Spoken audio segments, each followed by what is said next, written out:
నమస్తే, welcome to our channel. నేను సిరి. పేర్ని నాని అంటే ఎలక్షన్స్ అయిపోయిన తర్వాత, ఓడిపోయిన తర్వాత మొట్టమొదటిసారిగా ఒక ఇంటర్వ్యూ అయితే ఇవ్వడం జరిగింది. ఈ ఇంటర్వ్యూలో అనేక విషయాలు అయితే తను మాట్లాడడం జరిగింది.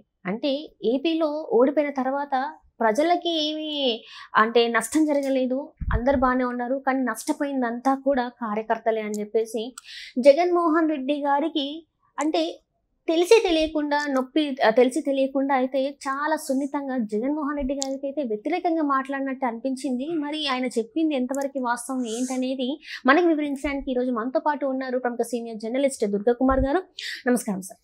నమస్కారం మా సిరి, మన వీక్షకులు కూడా నమస్కారం సార్. ఇప్పుడు చూస్తున్నట్టయితే పేర్ని నాని గారు ఓడిపోయిన తర్వాత అంటే మాజీ మంత్రి ఇప్పుడు ఒక ఇంటర్వ్యూ అయితే ఇవ్వడం జరిగింది. ఈ ఇంటర్వ్యూలో తను అనేక విషయాలు మాట్లాడారు. ఇందులో ముఖ్యంగా మాట్లాడుకోవాల్సింది ఏంటంటే జగన్మోహన్ రెడ్డి గారి ఓటమి వల్ల నష్టపోయింది ఎవరు కాదు, ప్రజలైతే బాగానే ఉన్నారు, కానీ నష్టపోయిందంతా కూడా కార్యకర్తలు అని చెప్పేసి మాట్లాడడం జరిగింది.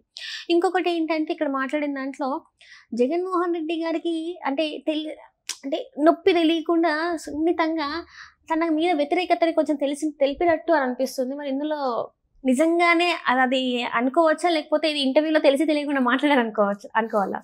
ఆయన పేర్ని నాని గారు పేర్ని కృష్ణమూర్తి గారు అబ్బాయి అమ్మ. పేర్ని కృష్ణమూర్తి గారు అట్లా ఎప్పుడు కూడా నాన్సుడి ధోరణిలో మాట్లాడేవాడు కాదు. ఆయన మా తాతయ్య నుంచి నా రాక కూడా తెలుసు. నేను ఆయన మంత్రిగా కూడా యాజ్ ఎ విలేకరుగా కూడా ఆయన్ని కవర్ చేశా. ఆయన చాలా ఉన్నట్టు బోళగా మాట్లాడతాడు. అదే ఆయన బలం, ఆయన బలహీనత కూడా అనుకోవచ్చు. కానీ పేర్ని కృష్ణమూర్తి గారు అబ్బాయి మాట్లాడినట్టు లేదు. ఒక పులి కడుపున పులే పుట్టాలి, పుల్లాగానే మాట్లాడాలి, దానిలాగానే గాండ్రించాలి. కానీ ఈయన చాలా నర్మగర్భంగా చాలా మెత్తగా మాట్లాడాడు. కానీ వాస్తవాలు చెప్పడానికి ప్రయత్నించాడు, కానీ మరి ఎందుకు ఆయనకి ధైర్యం చాలలేదో నాకు అర్థం కాల. జంకాల్సిన అవసరం కూడా ఆయనకి లేదు. ఎందుకంటే పార్టీ అంత ఘోరమైన పరాజయం పాలైందని చెప్పాడు. రెండోది ఆయన చేసిన తప్పులు కూడా ఘోరమైన తప్పులు చేశాడని చెప్పాడు. వాటిని నర్మగర్భంగా చెప్పాల్సిన అవసరం ఏం లేదు. ఆయన కోటరీలో ముఖ్యుడు. జగన్మోహన్ రెడ్డి గారికి అతి సన్నిహితంగా ఉండే వ్యక్తి కూడా. ఆయన ఏమంటాడంటే వైఎస్ఆర్సీపీ ఓటమి నష్టపడింది కార్యకర్తలు 100% అని చెప్పాడు. వైఎస్ఆర్సీపీ కార్యకర్తలు నష్టపడ్డారని కారణం ప్రజలు ఎక్కువ నష్టపడ్డారు. ప్రజలు ఎక్కువ నష్టపడబట్టే వీళ్ళు వాళ్ళ అంత చరిత్రాత్మకమైన తీర్పు ఇచ్చారు. వైఎస్ఆర్సీపీ కార్యకర్తలు బెనిఫిట్ అయ్యారు. ఇంకా కాకపోతే కొన్ని బిల్లులు ఇవ్వలేదేమో తప్ప, అట్లాంటప్పుడు తెలుగుదేశం కార్యకర్తలు కూడా కిందసారి పనులు చేసినాటికి బిల్లులు వాళ్ళు ఇవ్వలేకపోయారు. ఈయన టైంలో అసలు ఇచ్చే ప్రసక్తే లేదని పక్కన పెట్టేశాడు. 5 ఏళ్ల నుంచి అసలు వాళ్ళకి ఎవరికి బిల్లులు ఇవ్వాల, తెలుగుదేశంలో చేసిన వాళ్ళకి ఒక రూల్గా తీసుకున్నారు అంతే. వాళ్ళకి ఎవరన్నా ఒకళ్ళిద్దరు తెలిసిన వాళ్ళు ఉంటే ఇచ్చుకున్నారేమో, కానీ యాజ్ డిఫాల్ట్ పక్కన పెట్టేశారు. ఇప్పుడు అట్లాగే కొంతమందికి ఇవ్వలేదేమో, కానీ ఇప్పుడు పులివెందుల్లో కూడా చాలామందికి ఇచ్చారు. అయినా చాలా ఎక్కువ వర్కులు చేయించారు. వాళ్ళ దగ్గర డబ్బులు లేకపోయినా కూడా ఏదో ప్రజల్లో మెప్పు పొందాలని ఆ డబ్బులు లేనప్పుడు చేయించడం ఎందుకు? కార్యకర్తలు కూడా ఆలోచించుకోవాలి, అసలు ఇతని పరిస్థితి ఏంటి, ఇంత పెద్ద వర్కులు చేసి మనం తర్వాత బయటపడగలుగుతామా లేదా అనేది. ప్రజలు మాత్రం బాగా నష్టపడ్డారు. ఎందుకంటే వాళ్ళు ఫస్ట్ ఆయన చేసిందే ప్రజావేదిక కూల్చాడు. అది ఆయన పర్సనల్ ఎస్టేట్ కాదు, కూల్చింది ప్రజల డబ్బు. ఇప్పుడు నాని గారు లాంటి ఆ రోజు కూడా మాట్లాడాల్సింది, నేను కృష్ణా జిల్లా వాడిని, నేను పేరుని కృష్ణమూర్తి గారు అబ్బాయిని, ఇలాంటి నీచమైన పని చేస్తే మేము ఒప్పుకోము. కృష్ణమూర్తి గారు అయితే మాట్లాడతాడు. అట్లా ఇప్పుడు మీరు అన్నట్టే తను ఆ రోజే కనుక మాట్లాడినట్టయితే ఇప్పుడు ఏదైతే RRR గారు ఎదుర్కొన్నారో అట్లాంటి పరిస్థితి ఈయన కూడా పేర్ని నాని కూడా ఎదుర్కొంటారు అని చెప్పేసి మరి మాట్లాడలేదేమో, భయమేమో, ఇప్పటికి కూడా భయం పడుతున్నాయి, ఇంకా ఇంటర్వ్యూలో ఏం మాట్లాడలేదేమో అనుకోవచ్చు కదా. అవును, అనుకోవచ్చు. అదే నేను కూడా చెబుతున్నా, కృష్ణమూర్తి గారు అబ్బాయి అయ్యిండు, నువ్వు ఎందుకు భయపడ్డావు? భయపడాల్సిన అవసరం ఏంటి? రాజకీయంలో అయితే నువ్వు బతకలేవా? మీ నాన్నగారు ఒక ట్రేడ్ యూనియన్ లీడర్గా ప్రజల్లో బతికాడు, ఒక అడ్వకేట్గా. ఆయన పెద్ద కోట్లు సంపాదించకపోవచ్చు, కానీ ఆయనకు మంచి పేరు సంపాదించాడు. ఇవాళ మీరు వాళ్ళ అబ్బాయి అని చెప్తే కూడా మిమ్మల్ని కూడా గెలిపించారు. 2-3 సార్లు గెలిచాడు, ఆయన మంత్రి కూడా అయ్యాడు. ఇప్పుడు ఆయన మళ్ళీ వాళ్ళ అబ్బాయిని కూడా పెట్టాడు. కాబట్టి ఇవాళ men may come and men may go అని షేక్స్పియర్ ఒక బ్రూక్ అనే ఒక పద్యంలో చెబుతాడు. ఒక సెలయేరు చెబుతుంది, మనుషులు వస్తారు పోతారు, మేము ప్రవహిస్తూనే ఉంటాం, చిరకాలం ప్రవహిస్తూనే ఉంటాం. అట్లాగే మీ కుటుంబం ఆ ప్రాంతంలో ఒక పలుకుబడి కుటుంబం, ఈ ఒక్క జగన్మోహన్ రెడ్డి కావచ్చు, రేపు ఇంకో పార్టీ రావచ్చు, కానీ మీ కుటుంబ ప్రతిష్ట అయితే నువ్వు కాపాడుకోవాల్సిన అవసరం ఉంది. మీ లెగసీ నువ్వు కాపాడుకోవాలి. వాళ్ళకి ఎలాంటి లెగసీ ఉందో వాళ్ళకన్నా మీకు కూడా అంతకన్నా బెటర్ లెగసీ ఉంది. వాళ్ళన్నా కొన్ని ఇంకా తప్పు పనులు చేశారేమో అక్కడ, కానీ మీ కుటుంబం అట్లా చేయలేదు. నువ్వు ఆయన ఎందుకు అట్లా మాట్లాడాడో నాకు కూడా అర్థం కాల. ప్రజలు నష్టపడ్డప్పుడు ఎందుకు మాట్లాడలేదు నువ్వు? ప్రజలు ఆయన చేసుకున్న అన్ని నిర్ణయాల వలన ఇప్పుడు లిక్కర్ పాలసీ వలన దెబ్బతింది ఎవరు? నష్టపడింది ఎవరు? ఎవరి భర్తలు కోల్పోయారు? ఎవరి పిల్లల్ని కోల్పోయారు? పెద్ద పెద్ద కుటుంబాల వాళ్ళు ఎవరైనా కోల్పోయారా? జగన్మోహన్ రెడ్డి కుటుంబీకులు ఎవరైనా పోయారా? చనిపోయింది మన ప్రాంతంలో, మన సామాజిక మన స్థాయి కుటుంబాలే కదా అందరూ. అట్లాంటి మనం ఎందుకు మాట్లాడొద్దు అంటున్నా.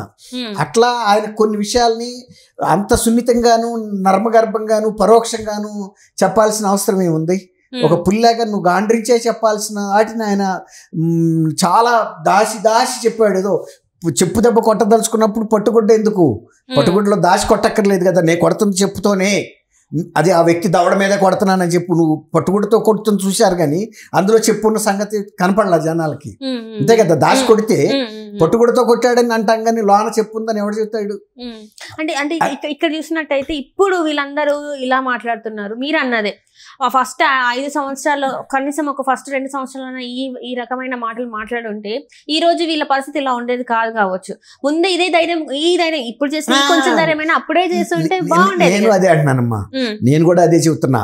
ఆ రోజే చెప్పుంటే, తోటకూర కాడల రోజే చెప్పుంటే నేను ఇంత దొంగనయ్యేవాడిని కాదంటాడు కొడుకు.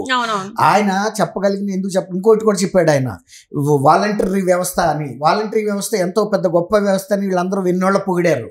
ఇప్పుడు అంటాడు ఆయన, వాలంటరీ వ్యవస్థ పెట్టడం వలన మిగిలిన వ్యవస్థలన్నీ ధ్వంసం అయిపోయినాయి. మిగిలిన రాజకీయ నాయకులు, మిగిలిన నాయకులకు, ఏ స్థాయి నాయకుడికి కూడా ప్రాధాన్యత లేకుండా పోయింది. Volunteer and Jaganmohan Reddy CM, వీళ్ళిద్దరే పిక్చర్లో మిగిలారు. కానీ ఆఖరికి ఏం చేశారు? వాలంటీర్ల వ్యవస్థ వలన మిగిలిన నాయకులు, ప్రతి నాయకుడు కూడా రాజకీయంగా తన ఉనికిని కాపాడుకోవటానికి ప్రయత్నిస్తాడు, గుర్తింపు ఉండాలనుకుంటాడు, ప్రజల్లో గౌరవం ఉండాలనుకుంటాడు, చిరకాలం తను నాయకత్వం కూడా కొనసాగాలనుకుంటాడు, తను కెరీర్ కూడా పొలిటికల్గా కొనసాగాలనుకుంటాడు. అట్లాంటిది వాలంటీర్ వ్యవస్థ వలన గ్రామ సర్పంచ్ వెళ్ళిపోయాడు, మండల అధ్యక్షుడు లేడు, ఎంపీటీసీ లేదు, జడ్పీటీసీ లేదు, ఒక ఎమ్మెల్యే లేదు, ఎంపీ లేదు. నువ్వు ఒక బైపాస్గా తీసుకొచ్చిన వ్యవస్థ ఇవాళ మొత్తం పార్టీని నాశనం చేసింది, నిన్ను కూడా నాశనం చేసింది అని కూడా చెప్పాడు. అది మనిషి చనిపోయిన తర్వాత ఆ మనిషిలో ఇలా చేసుంటే బాగుండేది, ఈ వైద్యం చేస్తే అని నాకు తెలుసు అని తెలిసి, నాకు వైద్యం తెలుసు కానీ నేను మాట్లాడకుండా కూర్చున్నాను మౌనంగా, మనిషి చచ్చిపోయాడు అని అంటే నువ్వు ఇన్ టైంలో మెడిసిన్ ఎందుకు వేయలేదు అనేది ఎవరైనా అంటారు. షర్మిల్ గారి విషయం కూడా ఆయన ప్రస్తావించాడు. నీకు నీ కుటుంబంలో ఉన్న ఆస్తి తగాదాలు నీ 4 గోడల మధ్యలో పరిష్కరించుకోకుండా నిన్ను నమ్ముకుని ఇంత పార్టీ వ్యవస్థ రాష్ట్రం అంతా ఉంటే నువ్వు ఆ ఆస్తి గొడవలు తీసుకొచ్చి ఒళ్ళంతా పూసుకుని మా అందరి జీవితాలు కూడా నాశనం చేసావు అనేది అది కూడా చెప్పాడు. అట్లా రకరకాల అంశాలని ఆయన ఇప్పుడు చెబితే ఏం లాభం? ఇప్పుడు ఆ షర్మిల్ గారి విషయంలో ఆయన చెప్పి ఉండాల్సింది, బాబు నువ్వు ఈ ఆస్తి తగాదాలు ఉంటే ఎవరన్నా పెద్ద మనిషిని పెట్టి పరిష్కరించుకో, డీకే శివకుమార్ ఇంకా మీ జిల్లాలో ఎవరన్నా ఉంటేనో, లేకపోతే నీకు నువ్వు ఆత్మసాక్షిగా కూర్చుని మీరు పరిష్కరించుకోవచ్చు. అంతే కదా. అప్పుడు చూసిన విషయం రాష్ట్రానికి ఒక పెద్ద అన్నగా ఉండి ముఖ్యమంత్రి అధికారంలో ఉన్నారు కాబట్టి, జగన్మోహన్ రెడ్డి గారు అధికారంలో ఉన్నారు కాబట్టి, ఏదైతే వివేకానంద గారి హత్య ఉందో, ఏదైతే ఇవంతా ఉన్నాయో, మేము చెప్తే ఒకవేళ ఇలాంటి సలహాలు ఇస్తే అవి ఎక్కడ మా సైడ్ ఎక్కడ తిరుగుతాయి అని చెప్పేసి చాలా మంది అనేక మంది భయపడి కూడా ఉండుంటారు కదా. అందుకే చెప్పలేదేమో. ఈ రోజు అధికారంలో లేరు కాబట్టి ఇప్పుడు చెప్తున్నారు. ఇప్పుడు కూడా ఆయన సూట్ గా చెప్పమంటున్నా. నేను అనేది భయం ఉందేమో అనిపిస్తుంది ఆయన మాటలలో. ఎందుకు భయం? అంటే వీళ్ళేమైనా తప్పులు చేశారా తెలీదు. ఇప్పుడు రాజకీయ నాయకులు అంటే పార్టీ నాయకులు నష్టపడ్డారన్నాడు. పార్టీ నాయకులు జమాయించి సంపాదించుకున్నది అందరూ చూశారు. ఇసుకలో సంపాదించుకున్నారు, లిక్కర్లో సంపాదించుకున్నారు, ఎన్ని అవకాశాలు, ఇతర ఖనిజాలు ఆక్రమించారు, ఇవన్నీ కూడా బాజప్తా కళ్ళ ముందు కనపడుతున్నప్పుడు నాయకులు కూడా ఏమి నష్టపడ్డారని చెబుతున్నాడు. ఏ వైఎస్ఆర్సీపీ నాయకుడు నష్టపడలా, బాగా సంపాదించుకున్నారు. అలాగే ముఖ్యమంత్రుల స్థాయిలో ప్రధానమంత్రి కూడా సర్టిఫై చేశాడు. ఇంత డబ్బులు సంపాదించిన ముఖ్యమంత్రి ఎవడో లేడు. ఇలాంటి వాళ్ళ మీద చట్టం చేసి ఆస్తులు కూడా స్వాధీనం చేసుకోవాలని కూడా ఆయన వచ్చినప్పుడు మన ఎలక్షన్ మీటింగ్ లో చెప్పలేడు. వీళ్ళందరికీ తెలుసు. కానీ ఇవాళైనా కూడా ఎందుకు మాట్లాడలేదు అనేది నాలాంటి అడుగు వేసే ప్రశ్న. మిగిలిన వాళ్ళకి వేరు. నేను ఆ ప్రాంతం వాడిని, వాళ్ళ తండ్రి నుంచి కూడా చూస్తున్న వ్యక్తిని. ఆయన లాయర్ గా చూసాము, ట్రేడ్ యూనియన్ లీడర్ గా చూసాము, మంత్రిగా చూసాము. మంత్రిగా కూడా ఆయన ఎప్పుడు జంకి మాట్లాడలేదు. Right sir. ఇప్పుడు ఇక్కడ ఇదే మీరు అన్న దానికి వద్దాం. ఇక్కడ ఏంటంటే ఇంత అవినీతి జరగలేదు, ఇంత డబ్బు దోచుకోవాలని చెప్పేసి ప్రధాని మోదీ గారే అన్నది మీరు ప్రజలు కూడా ఒప్పుకున్నారు కదా. మరి ఎందుకు ఆయనకి బెయిల్ ఎందుకు రద్దు చేయలేదు? ఇంకా 10 సంవత్సరాలు ఎందుకు ఇప్పటికి ఇంకా కొనసాగిస్తున్నారు? అక్కడ బెయిల్ రద్దు చేస్తే ఆయన పోయి జైల్లో కూర్చుంటాడు కదా. ఎందుకు మరి ఇక్కడ ఇంకా మీరు మీ పెద్దల వెనకాల హస్తం ఉంది కాబట్టి ఆయన ఇలా దోచుకుంటున్నారు కదా. ఆయన మాట్లాడినప్పుడు ప్రజలు అందుకే నమ్మలేదేమో అనిపిస్తుంది. అందుకే బీజేపీ ఇంకా వ్యతిరేకత ఉందేమో. మోడీ గారు కూడా ఒక వ్యక్తి, ఒక మనిషేనమ్మా. ఆయన కూడా ఒక ప్రధానమంత్రిగా ఉన్నప్పుడు ఈయన బేషరతుగా కొన్ని రాజ్యసభలో సపోర్ట్ అవసరం ఉండదు. రాజకీయంగా ఎవరైనా కొంత ఓర్పు పట్టేస్తారు.